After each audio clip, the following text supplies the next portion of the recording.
Hello friends, कैसे हैं आप सब लोग। आई होप आप सब लोग स्वस्थ होंगे। और आज मैं आप लोगों के लिए एक नया टॉपिक फिर से लेकर आ गई हूँ, जो कि बहुत ज़्यादा क्वेरी है।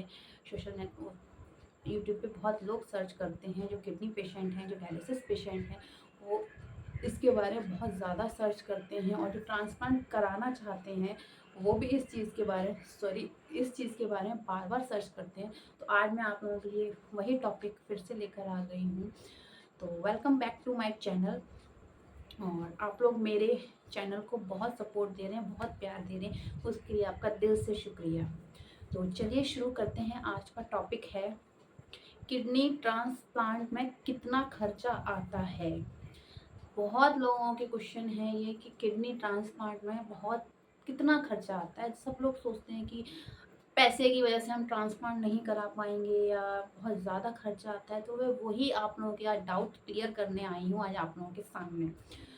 तो चलिए, मैं सभी हॉस्पिटल्स की नहीं आपको बता सकती हूँ, जो मैंने एक्सपीरियंस किया है या जो मैंने मतलब जिस हॉस्पिटल में मैंने अपना ऑपरेशन कराया या जिस हॉस्पिटल्स में मैं गई हूँ, मैं केवल उन हॉस्पिटल्स के बारे में बता सकती हूँ। और मैं सभी हॉस्पिटल्स के बारे में नहीं बता सकती और ना मैं कुछ कह सकती हूँ उनके बारे में।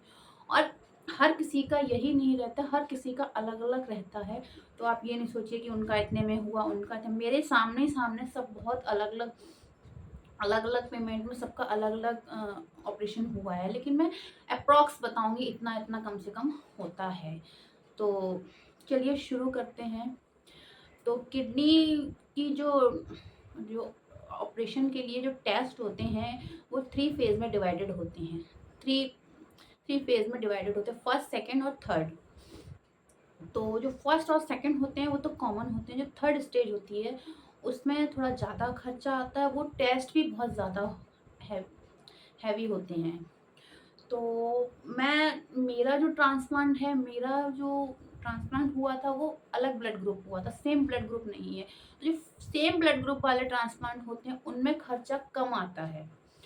और जो अलग ट्रांसप्लांट, जो ब्लड ग्रुप अलग होते हैं, तो उनमें खर्चा थोड़ा ज़्यादा आता है। क्योंकि जो अलग ब्लड ग्रुप होते हैं उनमें हम लोगों को प्लाज्मा लगता है, जो कि प्लाज्मा का कॉस्ट बहुत ज़्यादा हाई होता है।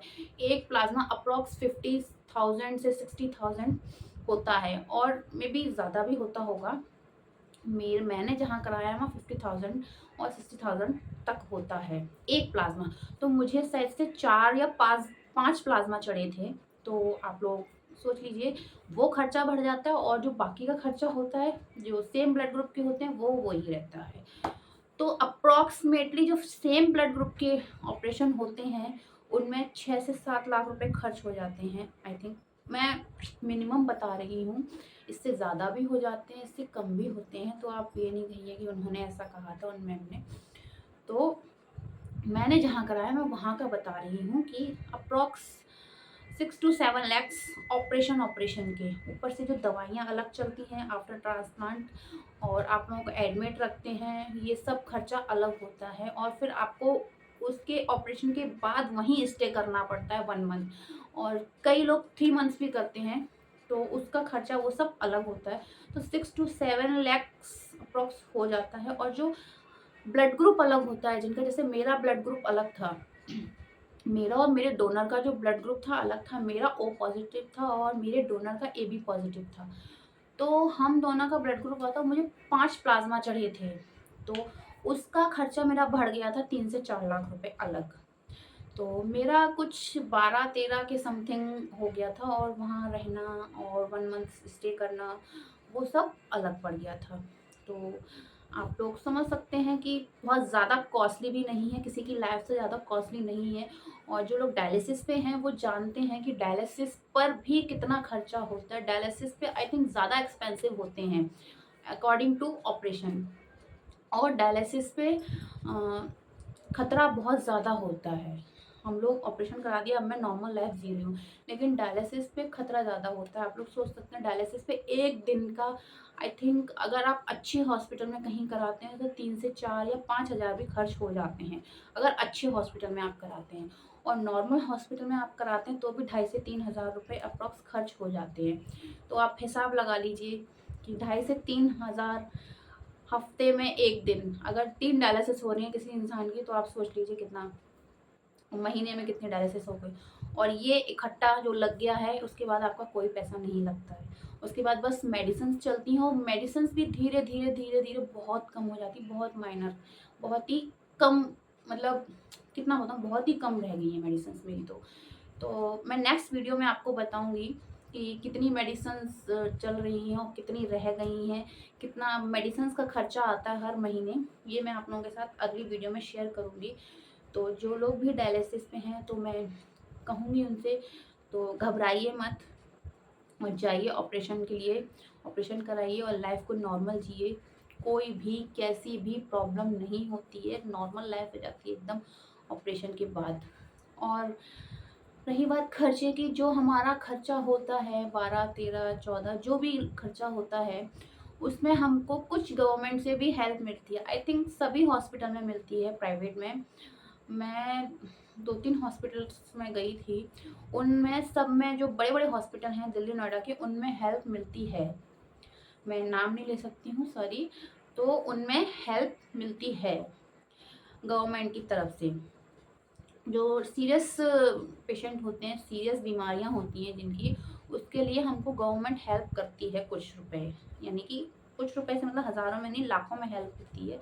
उसके लिए आपको अपने पेपर्स तैयार करने पड़ते हैं, आपको हॉस्पिटल से एस्टीमेट मिलता है, वो आपको लगाना पड़ता है और आपको गवर्नमेंट हेल्प करती है। तो ये आप, मैंने पिछली वीडियो डाली, आप उसमें चेक कर सकते हैं जाके कि मैंने इसके ऊपर डाली है एक वीडियो। और बस यही था आज का, कि ऑपरेशन में बहुत ज़्यादा खर्चा नहीं होता है।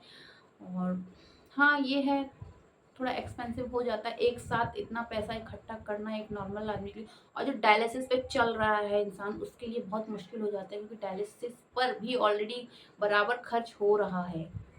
जो सेविंग्स होती है, मेरा भी 1-1.5 साल बाद ऑपरेशन हो पाया है, तो जो डायलिसिस पे खर्च होते हैं वो भी बहुत ज़्यादा एक्सपेंस होता है। अभी मैं अपनी बात करूँ, मैंने जो दिल्ली वगैरह में कराई है, वो 5-5 हज़ार की डायलिसिस कराई है। हफ्ते में 2-2 डायलिसिस कराई हैं। तो आप सोच लीजिए, हफ्ते में 10,000 रुपये। और इंजेक्शन वगैरह वो सब अलग लगते थे, जो आपको पता है, जो डायलिसिस कराते होंगे वो सब लोग जानते होंगे कि हम लोगों को हर डायलिसिस पे एक इंजेक्शन लगता है 500-700 का। और एक एल्बुमिन भी लगता है, जो प्रोटीन का होता है, वो 4,000 कुछ का आता है, आप लोगों को पता होगा। तो वो भी एक्सपेंस होता है। तो बेटर है कि अगर आप लोगों को पॉसिबल हो, तो आप लोग ऑपरेशन कराएं और नॉर्मल लाइफ जिएँ। और बस मैं यही चाहूँगी, जितने भी किडनी पेशेंट हैं वो स्वस्थ हो जाएँ, क्योंकि जो मैंने झेला है, मैं नहीं चाहती वो कोई झेले, बहुत बुरा दौर होता है वो। तो बस मैं यही कहूँगी, सब लोग स्वस्थ रहिए, मस्त रहिए, घर का खाइए और हेल्दी खाइए और खुश रहिए। नेक्स्ट वीडियो में मैं आपको कुछ और इंटरेस्टिंग लेके आऊँगी, जो कि लोग जानना चाहते हैं, पूछना चाहते हैं, मैं आप लोगों के साथ शेयर करूँ। और अगर आप लोगों की कुछ क्वेरी हो, तो आप प्लीज़ मुझे कमेंट करके बताइए, मैं आप लोगों के साथ शेयर करूँगी। आप लोगों की जो भी क्वेश्चंस होंगे, मैं आप लोगों को बताऊँगी। मैं अपने एक्सपीरियंस के अकॉर्डिंग आप लोगों के साथ सब कुछ शेयर करूँगी। और जो मैंने एक्सपीरियंस किया है, जिसकी वजह से मुझे नॉलेज नहीं थी, जिस वजह से मुझे ज़्यादा परेशानी हुई है, और मैं चाहती हूँ कि जो मैंने किया वो एक्सपीरियंस मैं आप लोगों के साथ शेयर करूँ, उससे आप लोगों को कोई प्रॉब्लम ना हो। आई होप मैं आप लोगों की कुछ हेल्प कर पा रही हूँ। तो ज़्यादा टाइम आपका ना लेते हुए, चलिए आपको मिलती हूँ नेक्स्ट ब्लॉग में। Okay, bye bye, thank you.